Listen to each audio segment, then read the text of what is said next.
In their fifth meeting in as many years, the Rancho Cucamonga Cougars hosted the Charter Oak Chargers in Round 2 of the CIF Southern Section Inland Division Championships. In 2008, both teams tied, but the Cougars have defeated the Chargers in their last 3 meetings. On their opening drive of the game, the Chargers get to the Cougars' 29-yard line when senior running back Aaron Vaughns gets the handoff. Vaughns runs up the middle, then cuts to the inside where he's tackled at the Rancho's 16-yard line for a 13-yard run. Charter Oak would highlight their passing game as quarterback Corey Brown connects with wide receiver Bryce Bobo on this 8-yard pass to get to the Cougars' 8-yard line. After a roughing the kicker penalty call on the Cougars, Charter Oak on 3rd and goal from the Rancho 15, quarterback Corey Brown's pass is intercepted by Armand Hawkins at the 10-yard line. Rancho Cucamonga would drive the ball to their own 15-yard line.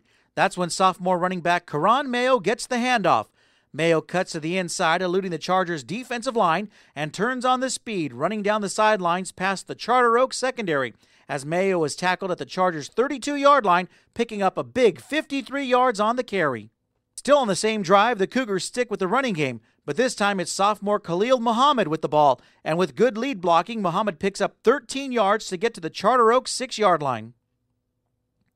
Rancho Cucamonga caps the drive with his touchdown run from 2 yards out by the Cougars to Han Goodman. Rancho takes the lead 7-0 with 30 seconds left in the first quarter. Moving into the second quarter, the Cougars' defense holds Charter Oak at the 3-yard line. That's when Rancho's Alani Latoul tackles Aaron Vaughns in the end zone for the safety. The Cougars lead 9-0 with 8:06 remaining in the second quarter. The Charter Oak offense would make a big play as Aaron Vaughns on the handoff would get a clear path to run the ball, especially with this big block that teammate Bryce Bobo puts on the Cougars' Cameron Powell.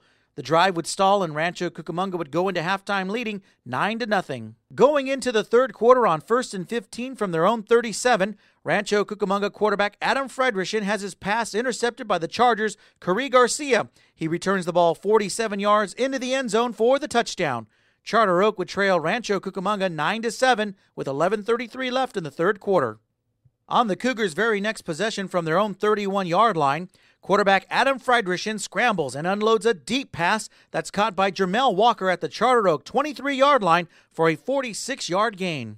Rancho Cucamonga capitalizes on the Charter Oak turnover on this 14-yard pass to Jermel Walker at the corner of the end zone. The Cougars lead 16-7 with 8:58 remaining in the third quarter. Still in the third quarter, Rancho Cucamonga with the ball on 3rd and 3 from their own 14-yard line.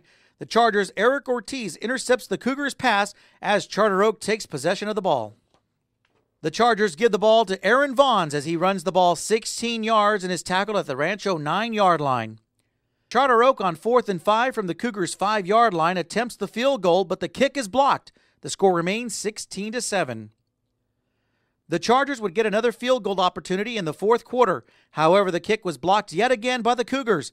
The ball lands into the hands of Artus Manning. Manning turns on the rocket boosters and runs down the sidelines 80 yards to score the touchdown.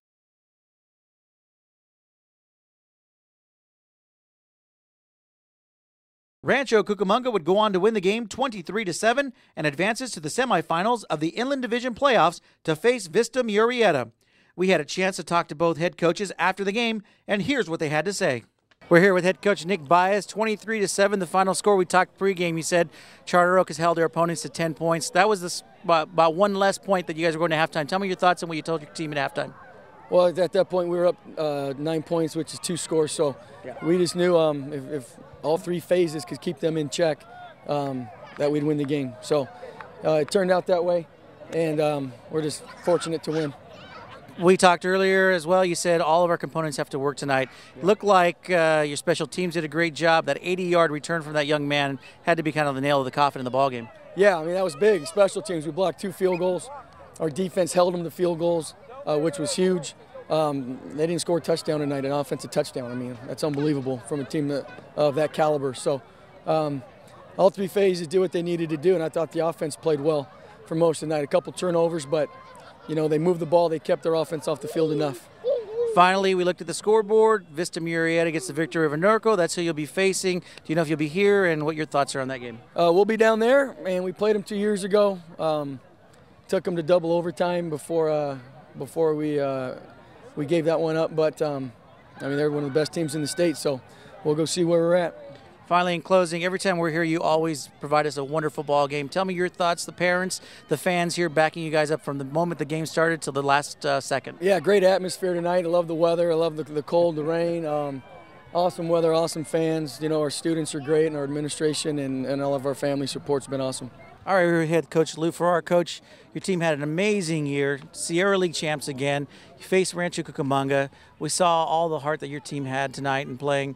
Tell me your thoughts. Oh, you know, we had difficulty from the beginning. We had opportunities and we didn't capitalize on them. You know, when we needed to make a play, we just didn't. And we had some, you know, obviously we had troubles with the special teams, but they just had better players and more of them in situations where we couldn't handle them. And up front we got hurt. And what can I tell you? I mean, we didn't get a break, and they made their breaks. And you know, good teams make their breaks. And when you get to this level in this Inland Empire situation, you can't make mistakes. And we made mistakes and didn't capitalize on the situations.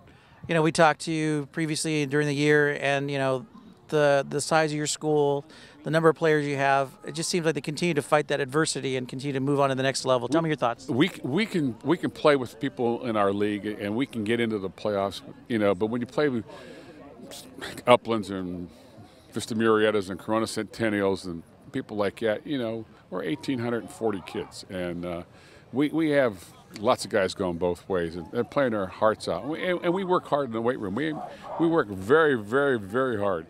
But we only have a limited number of kids. You know, we basically have 33 varsity football players. Finally, you know, we talked to you early in the year as well.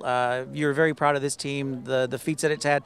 Tell me your closing thoughts as, you know, you guys round out the season. Well, I'm really proud of our seniors. Our seniors have been with us for 3 years, and they've done a great job, and they played their hearts out, and they played as hard as they can.